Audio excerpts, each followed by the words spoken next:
Hello guys and welcome back. Well, I've been teasing you a little bit over the last few weeks and I'm sorry I haven't been able to reveal the bike yet.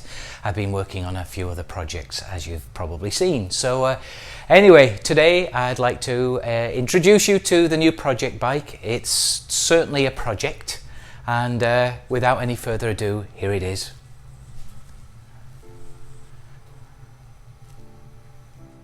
So here it is guys. It's a 1961 Norton Manxman 650cc, and when I first got the bike from my friend I had heard it was an early numbers bike, but actually we've since learnt that it's the first Manxman, the first 650 that left the production line. So great news, some real provenance to the bike there, although you wouldn't know it from looking at it. As you can see, it's in a bit of a sorry state. It's missing some key parts, and if you can see there, the frame's also bent as well and will need to be straightened out. But there are no broken fins. It does kick over as well and has some decent compression, but obviously needs a full restoration. Those silencers and rear foot pegs are not original, and I believe that the rear silencers, the mufflers, are pretty rare to get hold of. And similarly, you'll see that the rear mudguard fender has been cut and shortened. And there's just another side view there. The rims are in pretty rough state. I don't know if they're salvageable, but for the most part the bike's complete. It's definitely a numbers matching bike, so the number on the engine matches the number on the frame, and you can tell that a previous owner has done a lot of painting and used a lot of Bondo to cover up the ribs, for example, here on the side panels and at the bottom of the gas tank. There's supposed to be a skirt on the bottom and obviously some fixing holes there for the screws for the embellishments that go on the tank. It's got the competition magneto, and thankfully it still has the original tack. The speedo, you can see, needs some work. It's upside down. I haven't even opened the headlight shell. And there's the original number there, which matches the engine, 93601. And here are a few clips when I first got the bike.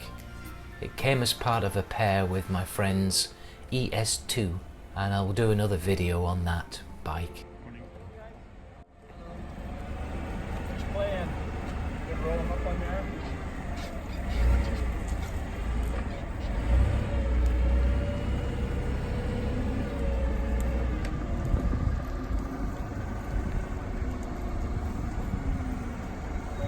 That's great. Thank you very much.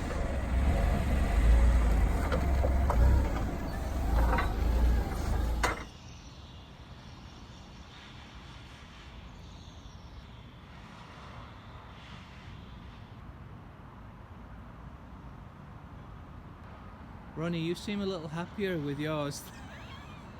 Yeah, that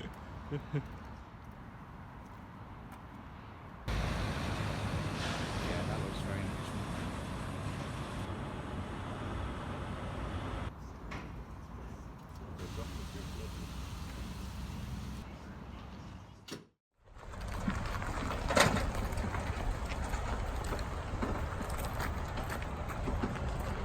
I'd also like to thank some folks at the Norton Owners Club and the Access Norton forum for all their help in identifying this bike as well. In particular, Anna Dixon as well for additional information about the origins of this particular bike as well. And I thought you might like to see what it looked like back in the day. As you can see, very different from what it looks like today. This was an export only model, the Manxman, that came out in '61, and as you can see, it's wearing this very vibrant polychromatic blue paint scheme with the red seat as well. So there you are guys, there you have it. It's a very interesting project. Poor old Shep's looking at me from the back of the garage there, and I do have a number of other projects that I need to work on. It would make a lot of sense to restore this back to a totally original specification given the provenance of the bike. It's the first bike off the production line, so there wouldn't be any cafe racing of this project here. So let's just see where this takes us. Okay, thanks.